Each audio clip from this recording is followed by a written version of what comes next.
Assalamu alaikum. Welcome back to the Islamic History Podcast. I know it's been a while since we had an episode available, but I've been doing some serious research into this current topic. Today's topic will be a look at the current crisis in Yemen regarding the Houthis and the Saudi Arabia bombings and all this other stuff you guys are hearing about.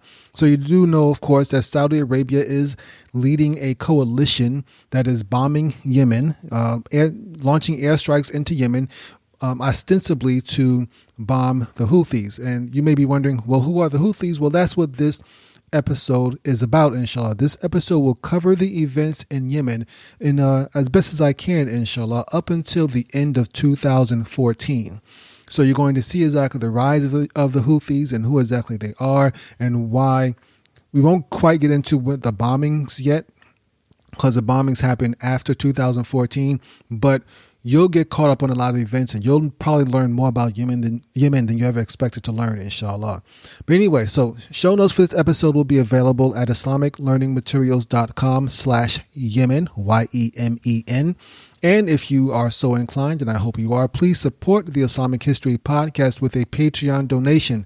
These things aren't easy to do, brothers and sisters. So if you can support it, go to patreon.com/Islamic History. And with that, let's get into Season 4, Episode 2, Yemen and the Houthis.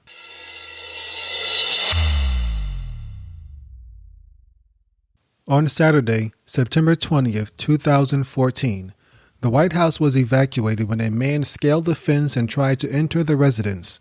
President Barack Obama and his family were not at home at the time and were never in danger.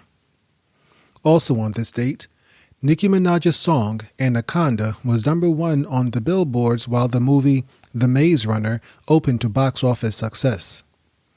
Internationally, Chinese e-commerce giant Alibaba went public with a $60 per share IPO, garnering the company over $230 billion in market share and making founder Jack Ma the richest man in China.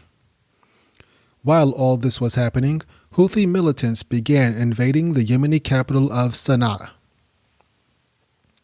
Within 2 days, the Houthis controlled most of the city. They captured the Yemeni national television station and began broadcasting messages from their leader, Abdul Malik Badruddin al-Houthi. This was the beginning of the current Yemeni crisis, now stretching into its 4th year. It has been called a Yemeni civil war, a proxy war between Saudi Arabia and Iran, and a sectarian conflict between Sunni and Shia. To understand the crisis in Yemen, we must first look at its history, the major players, and the regional politics of the Middle East. It is a complicated story involving religious figures, global superpowers, and rapidly changing alliances. To understand this crisis, we must first understand the Houthis and their faith, the Zaydi branch of Shia Islam. And then we must also understand the recent political shifts that have led to the current situation. Like many things in Islam, the story begins in Arabia over 1,000 years ago. The Zaydi branch of Shia Islam is named after Zayd ibn Ali, the son of Zayn al-Abidin. Zayn al-Abidin was the son of Hussein ibn Ali, who was in turn the son of Ali ibn Abi Talib. Ali ibn Abi Talib was Prophet Muhammad's, peace be upon him, cousin and one of his closest companions. The Shi'iyatu Ali, or simply Shia, are a group of Muslims who believe a descendant of the Prophet's cousin Ali ibn Abi Talib should have been the Caliph. The Shi'iyas have developed into a distinct Islamic sect separate from the main body of Sunni Muslims. The Zaydis in turn split off from the Shias because they felt Zayd ibn Ali should have been the next Shia Imam after Zayn al-Abidin. Though they are technically Shia, Zaydi religious practices are very close to Sunni Muslims, and historically there have been few clashes between them. In fact, some Sunni scholars refer to the Zaydis as the fifth madhab, or school of thought. Zaydism was brought to Yemen in the 9th century by a Zaydi scholar named Al-Hadi al-Haq Yahya al-Rassi. Yahya al-Rassi was born in Medina but later moved to Yemen to spread Zaydi Islam among the tribes living in its northern mountains. At first, Yahya al-Rassi was unsuccessful, but over time his popularity and fame in the north grew to the point where he was acknowledged as the imam of the area. Yahya's teachings would become the foundation of most Zaydi religious doctrine. Yahya al-Rassi's descendants would become something like royalty in northern Yemen and eventually establish the Rassi dynasty. This family would control the affairs of North Yemen for centuries. The modern Yemeni state. By the 18th century, Yemen was a protectorate of the Ottoman Empire. But the Ottomans were very weak by this time and had difficulty governing the troublesome tribes of the northern mountains. When World War I ended, the Ottoman Empire was gone, the Caliphate was abolished, and Britain and France snatched up most of the empire's former territories. Great Britain gained control of Yemen, but they faced strong resistance from a Zaydi imam named Yahya Hamiduddin al-Mutawakkil. Al-Mutawakkil spent much of his life fighting the British and the newly formed Kingdom of Saudi Arabia. Finally, in 1934, Britain recognized al-Mutawakkil's autonomy and he became the king of northern Yemen. The rest of Yemen remained under the control of various British-approved Arab leaders. In 1962, a civil war toppled the Mutawakkil family and North Yemen was reorganized as the Yemen Arab Republic. That same year, the British withdrew from South Yemen, granting it full independence. The power vacuum was filled by the Soviet Union. For the next 23 years, there were several conflicts in both Yemens. There were wars fought between the Yemen Arab Republic, supported by Saudi Arabia and the British, and South Yemen, supported by the Soviets. There were also many wars fought within South Yemen as different factions vied for control. Throughout all of this, there was always the hope that the two nations could one day join and form one united Yemen. And in 1990, that hope was finally realized. With the Soviet Union collapsing and the discovery of oil in both North and South Yemen, both nations felt they were stronger together. Ali Abdullah Saleh, the president of the Yemen Arab Republic in the north, became the first president of a unified Republic of Yemen. Ali Abdullah Saleh was a Zaydi from a village just south of Sana'a. He was a smooth, polished politician who knew how to play different groups against each other. His speeches were delivered with passion and authority and carefully chosen words. In 1991, the United States, with the help of Saudi Arabia, formed a global coalition to remove Iraqi forces from Kuwait. President Ali Abdullah Saleh refused to support this coalition, earning the ire of both the U.S. and Saudi Arabia.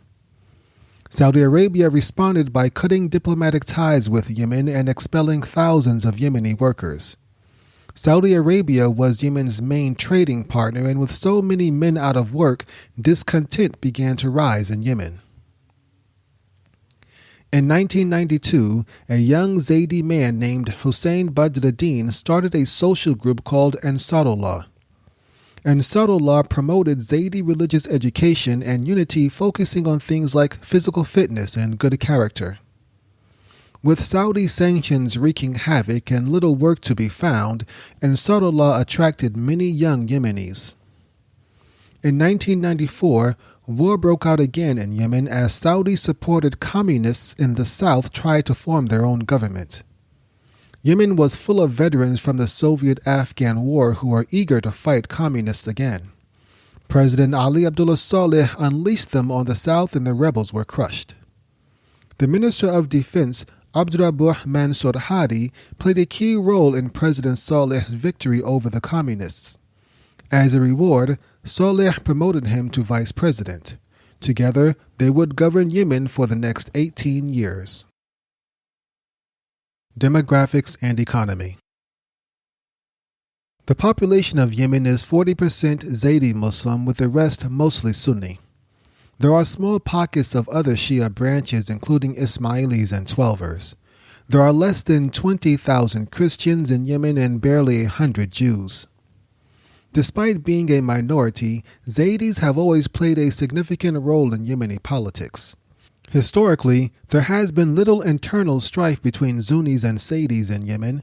This may be due to the fact that their religious law is very similar and softens the divide that otherwise separates Sunnis and Shias. Most Zaydis live in what is considered northern Yemen in Sa'ada province just south of Saudi Arabia. Most of what is considered southern Yemen is bare, uninhabited desert. As such, most of Yemen's wealth is generated in the north as well. The main economic engine in the south is the port city of Aden. The capital, Sana'a, is one of the oldest cities in the world and has always been the seat of Yemen's power structure. Even during the era of the Islamic Caliphate, the governor ruled from Sana'a. But Yemen's demographic complexities are not limited to North and South or Sunni and Zaydi. There is also an educated secular populace situated mostly in the three largest cities of Sana'a, Aden, and Taiz. There is a strong socialist party in the south, a holdover from the days when South Yemen was aligned with the Soviet Union. There is also a religious political group called Al-Islah, an offshoot of the Muslim Brotherhood. Even though the Muslim Brotherhood is banned within Saudi Arabia, the kingdom has supported Al-Islah on various occasions. And interwoven among all of this are innumerable tribal loyalties and alliances. Unlike their wealthy northern neighbor, Yemen is a very poor country. It is one of the poorest countries in the world and the poorest nation on the Arabian Peninsula. Most of its income comes from oil, which Yemen does not have much of. This has increased Yemen's reliance on Saudi Arabia for protection and foreign aid. That aid dried up in 1991 when President Saleh refused to support the first Gulf War. However, after the 9/11 attacks in 2001, Yemen became a partner in the war on terrorism. The United States gave Yemen billions of dollars in military and financial aid and encouraged Saudi Arabia to reestablish diplomatic relations. The War on Terrorism. In October 2000, two men on a rubber raft filled with explosives blew a hole into the side of the USS Cole, an American naval destroyer, killing 17 soldiers. The ship had stopped to refuel at the port of Aden in the south. The United States launched an investigation and determined Al-Qaeda was responsible for the attack. The U.S. did not respond militarily and instead tried working with the Yemeni government to apprehend those responsible. When the War on Terror began the following year after the 9/11 attacks, President Saleh made sure Yemen supported the U.S. this time. With funding and support from the U.S. and Saudi Arabia, President Saleh nearly wiped out the Yemeni branch of Al-Qaeda within a year. Meanwhile, the FBI had become interested in an American imam of Yemeni descent by the name of Anwar al-Awlaki. His lectures about early Islamic history and stories from the Quran appealed to young Muslims living in the West. More troubling was his implicit support of suicide attacks. As the pressure from the FBI increased, Anwar al-Awlaki left the United States and moved first to the UK and then relocated to eastern Yemen.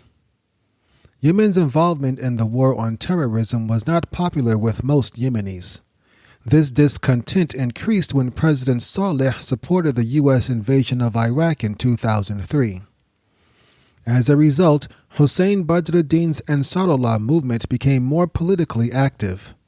Ansarullah not only disapproved of Yemen's involvement in the war, they also resented Saudi Arabia's constant meddling and felt the government was neglecting the Zaydi population.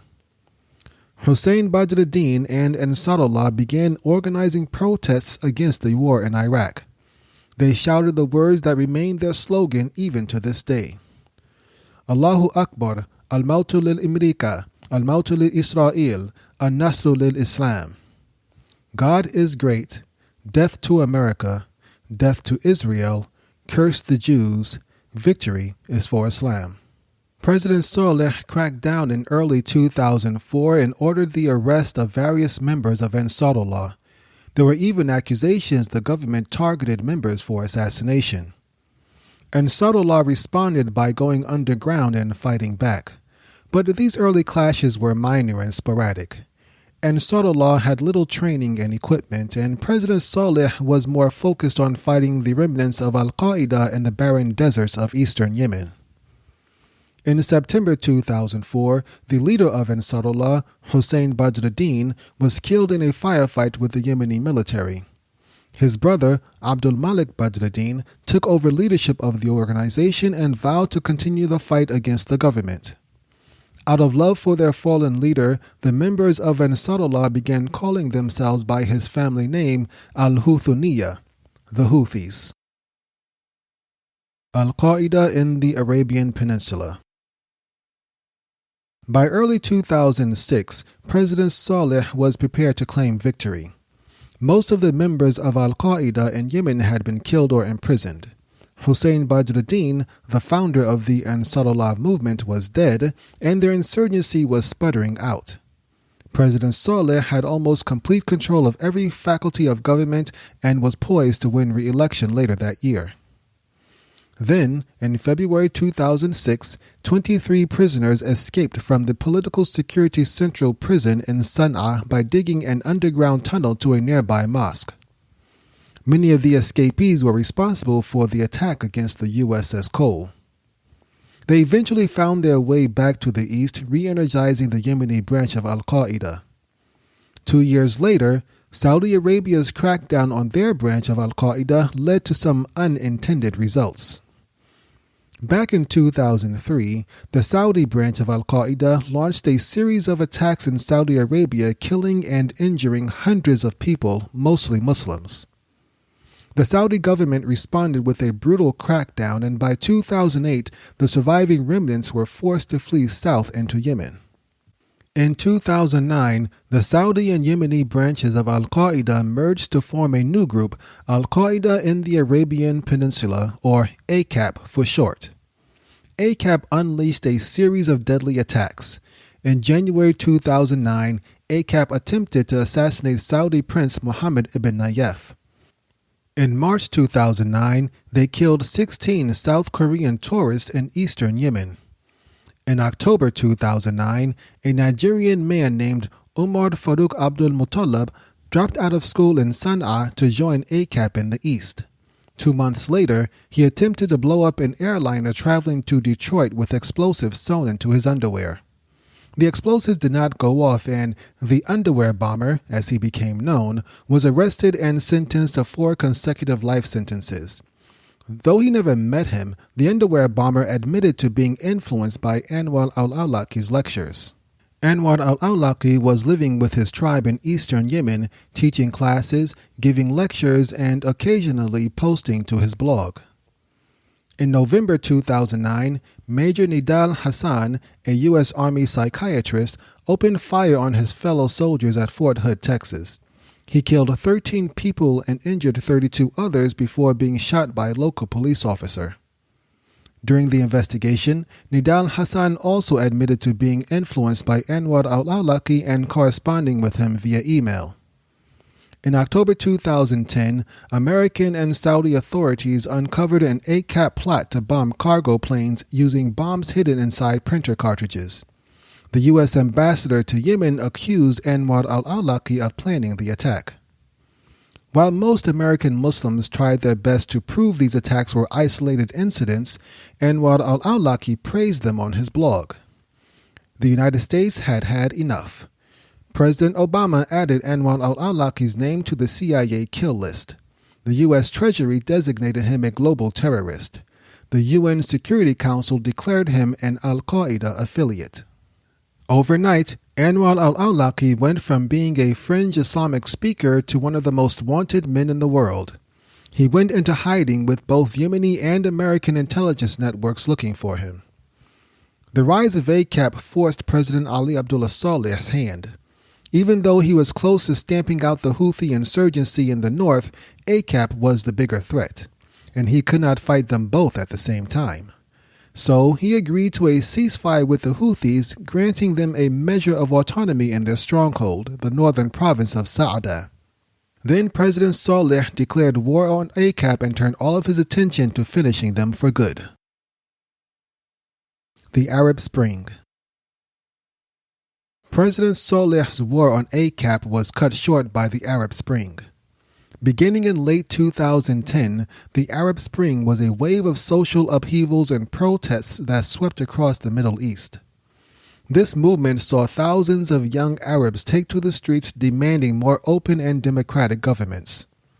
The Arab Spring began in Tunisia but quickly spread to Egypt, Syria, and Libya. Each of these countries had autocrats who had ruled for decades with little opposition. It was not long before the Arab Spring came to Yemen. President Ali Abdullah Saleh had ruled Yemen since its unification in 1990. Before that, he was president of the Yemen Arab Republic since 1978. 34 years in power had given him almost complete control over every aspect of Yemeni society. In January 2011, 16,000 Yemenis took to the streets of Sana'a demanding immediate reforms and for President Saleh to step down from office. President Saleh promised reforms and that he would step down when his term ended in 2013. But that was not enough for the Arab Spring protesters. The demonstrations intensified, shutting down the city and crippling the fragile Yemeni economy. President Saleh made things worse by wavering back and forth. The United Nations, the United States, and other Arab countries pressured him to step down. Several times he agreed to resign within a matter of months, only to change his mind a few days later. He finally made up his mind in June 2011 when a bomb ripped through a mosque where he was praying. The blast killed several worshippers and members of his entourage. President Saleh himself suffered burns over 40% of his body. While President Saleh was recovering from the attack, Vice President Abdurrabbuh Mansour Hadi managed the affairs of the country. During this hospital stay, Ali Abdullah Saleh agreed to resign for good. In February 2012, Vice President Abdurrabbuh Mansour Hadi won the election by a landslide and became the second president of Yemen. The Houthi insurgency. President Abdurrabbuh Mansour Hadi was a short, pudgy man with a few wisps of gray hair encircling his bald head.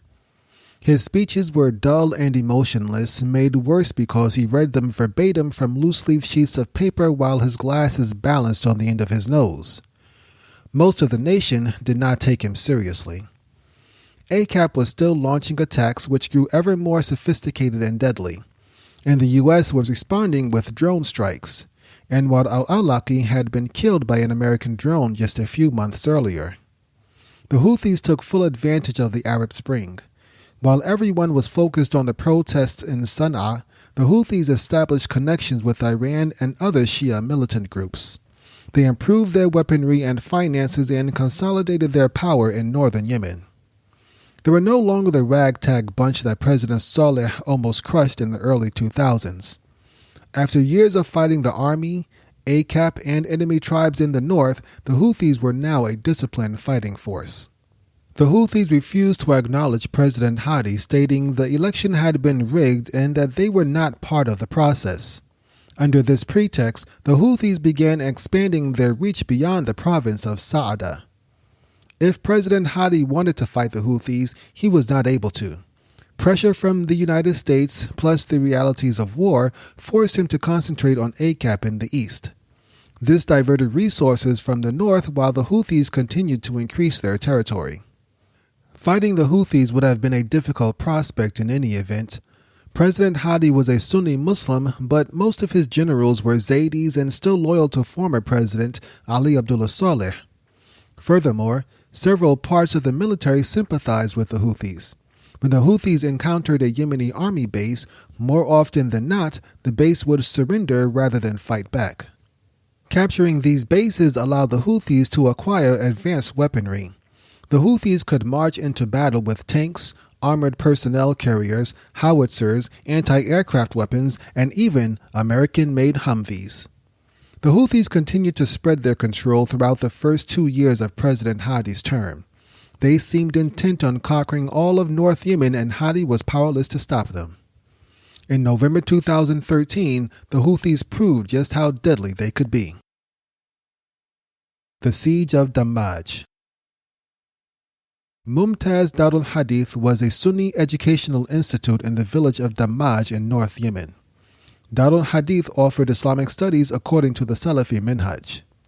The Salafi Minhaj, or methodology, is a strictly orthodox understanding of Islam. Salafis, those who follow this methodology, view other expressions of Islam as unorthodox at best or heretical at worst. The word Salafi means predecessor, and it refers to the first three generations of Muslims as Salafi Salihun, or the righteous predecessors.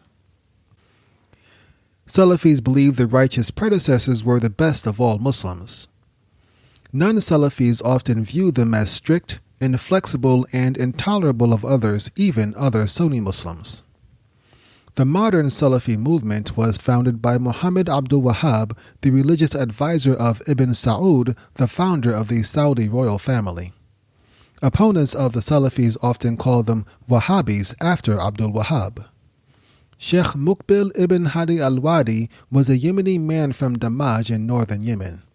He was born into a Zaydi family but studied Islam at the University of Medina in Saudi Arabia. By the time he graduated, Sheikh Muqbil had converted to Sunni Islam and was a staunch Salafi. He returned to his home country of Yemen and established Darul Hadith in the late 1980s. Throughout the 1990s, as the Salafi Minhaj spread outside Arabia, Darul Hadith became a popular destination for young Salafi students. Darul Hadith did not give out certificates or degrees. Students who attended there did not live in fancy dormitories nor attend lavish graduation ceremonies. Students attending Darul Hadith were choosing a difficult life. They were giving up the comforts of home to study Islam in one of the harshest environments on the planet. As Darul Hadith grew, so did the community around it. Despite the rough lifestyle, the school attracted thousands of students from all over the world. Young men from North America, Europe, Africa, and Asia came to Dammaj to live an authentic Salafi life, and they often brought their wives and children with them. By the early 2000s, Dammaj had become a purely Salafi village in the middle of Zaydi Shia territory. The men wore long thobes and full beards with their izar wraps well above their ankles. The women wore all black, complete with black gloves and the traditional niqab veil. Even though Salafis consider the Shias to be heretics, there was little conflict between the residents of Dammaj and their Zaydi neighbors. But all of this changed when the Houthis began to exert their power. While the world was focused on the Arab Spring protests in Sana'a, no one paid attention to the Houthis as they strengthened their hold in northern Yemen. In October 2011, the Houthis accused Darul Hadith of being a front for ACAP and of smuggling in weapons and fighters. They cut off all roads to Dammaj and laid siege to the town for nearly 2 months. Houthi snipers and artillery holed up in the surrounding mountains held the city hostage. Finally, in December 2011, the local tribes negotiated a truce with the Houthis.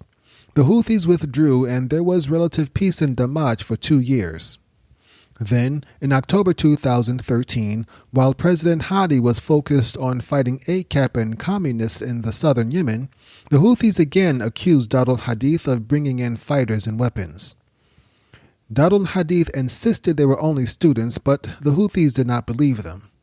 Once again, Dammaj was under siege, only this time the Houthis were stronger and the government was weaker. As bad as the siege of 2011 was, this one was worse. Houthi artillery bombarded Dammaj with heavy shelling. Venturing outside became a gamble with death as Houthi snipers targeted men, women, and children. Even the local mosques were not safe as the Houthis deliberately targeted congregants during Friday prayers. Within the first month of the siege, 30 people had been killed in Dammaj with another 100 injured. The local governor, a Houthi sympathizer, publicly denied there was any siege and that the Houthis were not involved. That same day, an old man and a 6-year-old boy were killed by snipers. A presidential committee came from the capital to inspect the situation. The shelling stopped while the committee was in Dammaj, but as soon as they left, resumed with even more intensity. The siege dragged on into November 2013 with no end in sight. With the roads into and out of the city blocked off, the people of Dammaj suffered from a lack of food and medicine. Pregnant women went into labor with no trained medical staff. The young, sick, and the elderly were easy victims. The Red Cross tried negotiating with the Houthis to gain access, but were always denied. When a second presidential committee came to visit, the Houthis did not even bother to stop shelling. They just pointed their guns to a different part of the village. Another month went by and nothing changed. The local tribes tried to fight the Houthis, but were always outgunned. The Houthis even attacked a local tribal council that was trying to find a peaceful solution. Throughout all of this, men, women, and children were killed by snipers, artillery fire, sickness, and crumbling debris. Finally, in early January 2014, after 90 days under siege, the Houthis allowed the Red Cross to evacuate 35 injured students. This was the first sign that a ceasefire was in the works. On January 11th, the government struck an agreement with the Houthis to relocate all of the Salafis from Dammaj. Sheikh Yahya al-Hajuri, the dean of Dar al-Hadith, agreed to the terms. The Salafis were given 4 days to leave, and they could only take what they could carry with them. The government and local tribes provided hundreds of trucks and buses to transport the nearly 10,000 residents of Dammaj. Throughout the siege, over 800 people were killed. The fall of Sana'a. The Salafis of Dammaj were not the only people evacuated from the north. The government tried to convince all Sunnis to leave the province of Sa'ada, the primary Houthi stronghold. While the government's intention was to protect the Sunnis of North Yemen, by doing so, they handed control of the north over to the Houthis. But the Houthis were still not satisfied. They continued to press their advantage, adding to their territory and getting closer and closer to the capital. President Hadi had no way to counter them. Most of his military commanders were Zaydi and loyal to former President Ali Abdullah Saleh. Ali Abdullah Saleh was still involved in politics and was now conspiring with the Houthis to overthrow President Hadi. It seemed the former enemies had found a common cause. Al-Qaeda in the Arabian Peninsula was still a major threat as they continued launching attacks throughout Yemen. A Russian military instructor was gunned down by ACAP in November 2013. 52 people were killed in an ACAP attack on a hospital in December 2013. In January 2014, ACAP killed an Iranian diplomat in Sana'a. In April 2014, ACAP attacked a military base in Aden. Later that month, they killed 5 Yemeni soldiers in an attack in Hadramaut. A month later, 4 soldiers were killed when ACAP attacked the presidential palace in Sana'a. President Hadi worked with the U.S. government to combat ACAP, but that had unintended consequences. American drones targeting ACAP leaders often killed innocent Yemenis in the process. One drone strike in May 2014 killed 12 people at a wedding party while targeting a mid-level ACAP operative. These incidents often drove people to join ACAP or at the very least turned them against President Hadi. So when the Houthis began to press on the outskirts of Sana'a in July 2014, there was little President Hadi could do. The Houthis did not attack Sana'a directly. That would have been too bold and would have little legitimacy with the Yemeni people. Instead, they used the same tactics as the Arab Spring protesters to try to topple President Hadi's government.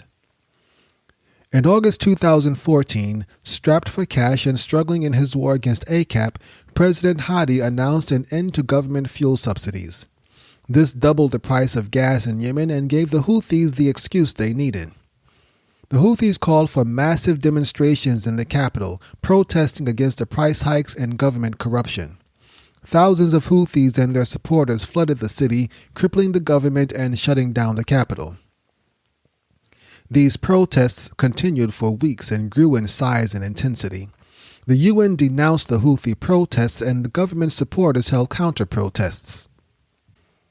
This only led to the Houthi leader Abdul Malik Badruddin to call for even larger protests.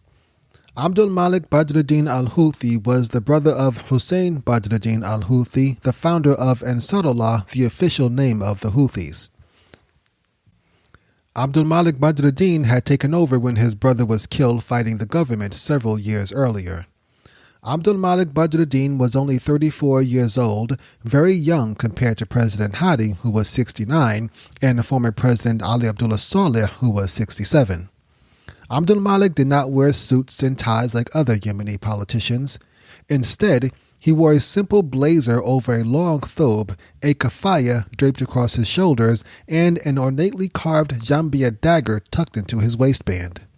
The demonstrations and counter-demonstrations continued throughout August and into September 2014. President Hadi offered to scale back the price hikes and even sacked his cabinet and formed a new government to appease the Houthis. None of it worked. The Houthis had the momentum and they were not backing down.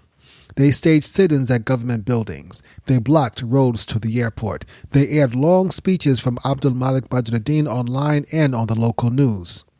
In his speeches, Abdul Malik Badruddin promised the Houthis did not want to take over the government. He insisted the Houthis only wanted to bring peace and justice to the Yemeni people. When the police tried to disperse the crowds with water cannons and tear gas, Abdul Malik accused the government of attacking peaceful protesters. By the middle of September, the peaceful protests were turning violent. Local Sunni tribes and members of Al-Islah, the Yemeni branch of the Muslim Brotherhood, waged gun battles against the Houthis. The government launched airstrikes at Houthi positions outside of Sana'a. Government troops and Houthis clashed in the northeastern suburbs of Sana'a, resulting in 25 deaths. Sana'a was descending into chaos. The United Nations sent representatives to broker talks between the government and the Houthis, but they did no good. By September 18th, the UN envoy fled the country, stating the Houthis were strong enough to take the capital whenever they wanted. The next day, Houthi artillery began shelling the city. And on Saturday, September 20th, 2014, Houthi troops advanced into Sana'a. President Hadi never called in the military to counter the Houthis. Perhaps he did not fully understand the Houthi threat. Perhaps he did not want to move soldiers from the front lines against ACAP. Perhaps he did not trust his own generals. Whatever the reason, the Houthis met little resistance as they swarmed over the city. They captured the Prime Minister's building. They captured the military headquarters. They captured the television station and began broadcasting Abdul Malik Badruddin's daily speeches across the nation. By September 24th, the Houthis controlled almost all of Sana'a. Most government and military officials fled the capital. President Hadi was placed under house arrest as the Houthis surrounded the presidential palace. The Houthis also began targeting those members of Al-Islah who still remained in Sana'a. On September 28th, Saudi Arabia got involved. The kingdom announced the insurgency would destabilize the region and declare the Houthis a terrorist organization. This opened the door to international intervention. ACAP now had a new enemy. They began attacking Houthi and government targets throughout Yemen. Daily bombings ripped through the capital, resulting in hundreds of Zaidi and Houthi deaths. Officially, Hadi was still president, though his power did not extend beyond the palace. President Hadi was a prisoner in his own home and surrounded by the Houthis. The Houthis were not ready to storm the palace, and Hadi was not able to fight back. But there was no doubt the Houthis were in control. 2014 ended with nearly 7,000 deaths in Yemen, including 1,200 civilians.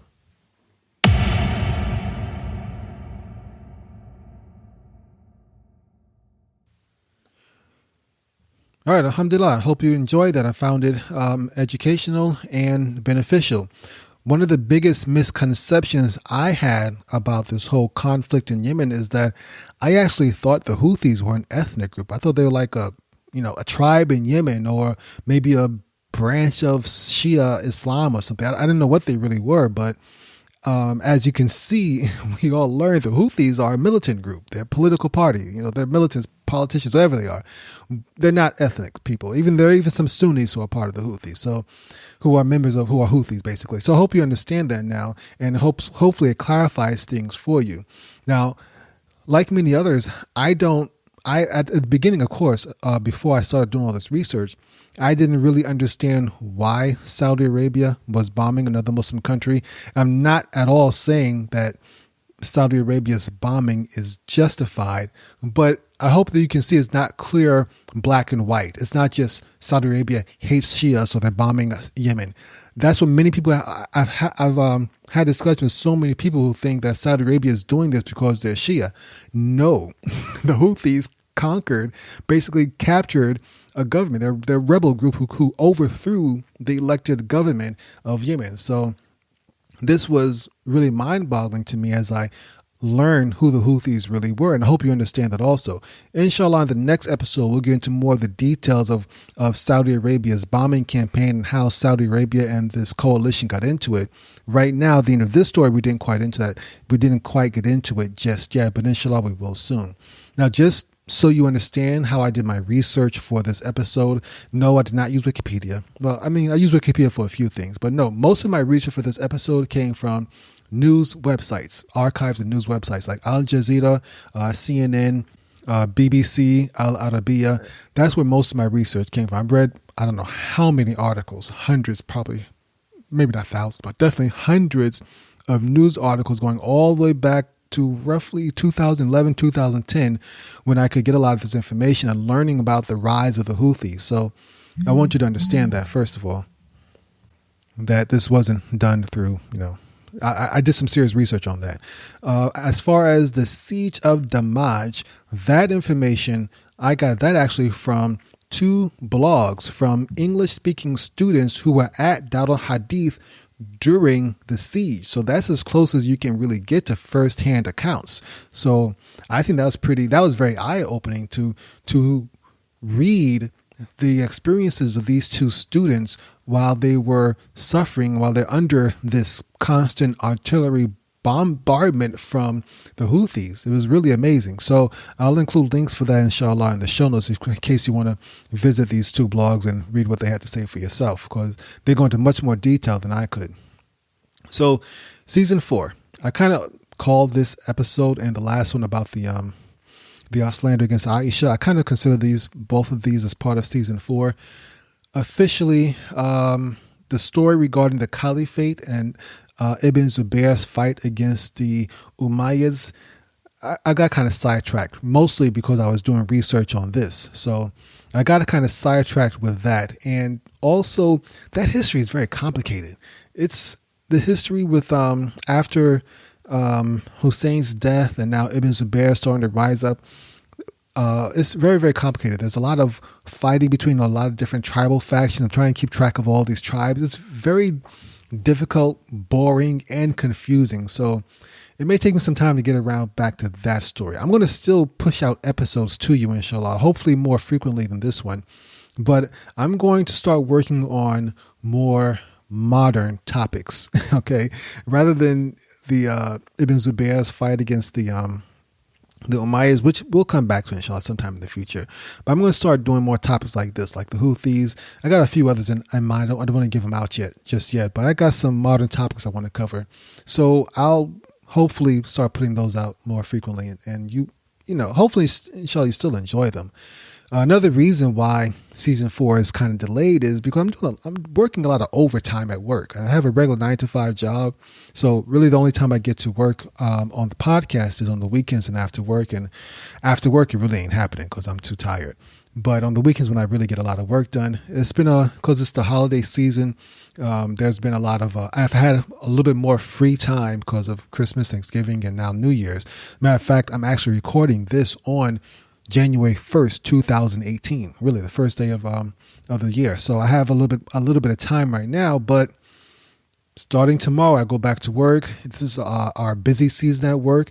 I work for a company that makes accounting software. So the beginning of the year is a big time for accountants and companies and businesses in general. But the point of the matter is that I'm going to be very busy for the next month or so. I'll still try to do what I can to get these episodes out to you, but please understand the difficulty in trying to get these things out. It's just not easy. Working overtime, even my regular work, and then only having a few days a week to work on these things. So As I mentioned, my research into the Houthis has gotten me interested in some more modern topics, modern Islamic history topics. So I think I might go into those more, inshallah, and you'll see them soon, coming out very soon, inshallah. We're still going to finish the story in the Houthis. I got at least one more episode to catch you up from 2014. This episode ended in 2014, so we got to go from 2015, 16, and 17 and catch up on that. That'll be the next episode. My hope is, inshallah, maybe a week or so I'll have that ready for you. Allah knows best, but we'll see.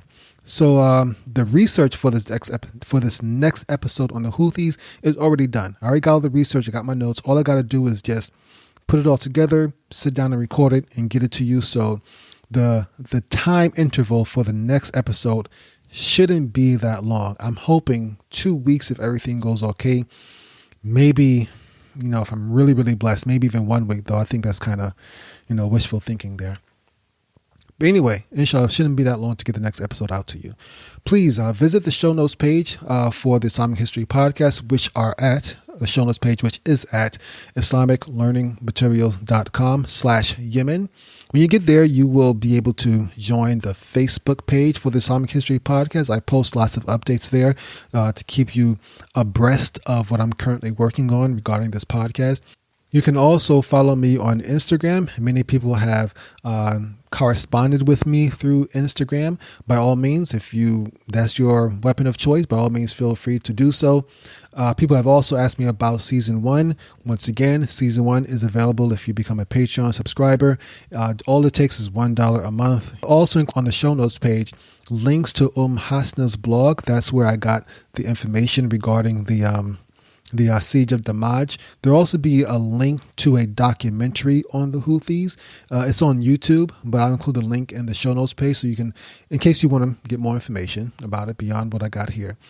With that, brothers and sisters, I hope you enjoy the show. Inshallah, next episode will be out very soon. And if you have any questions, comments, any suggestions of different topics I can cover, I have my own ideas, but you may have something more interesting. By all means, let me know about them. Facebook, Instagram, email is okay. All those things are good. So inshallah, hope to hear from you guys soon. And inshallah, you will be hearing from me soon as well. And with that, until next time, Assalamu alaikum wa rahmatullahi wa barakatuhu.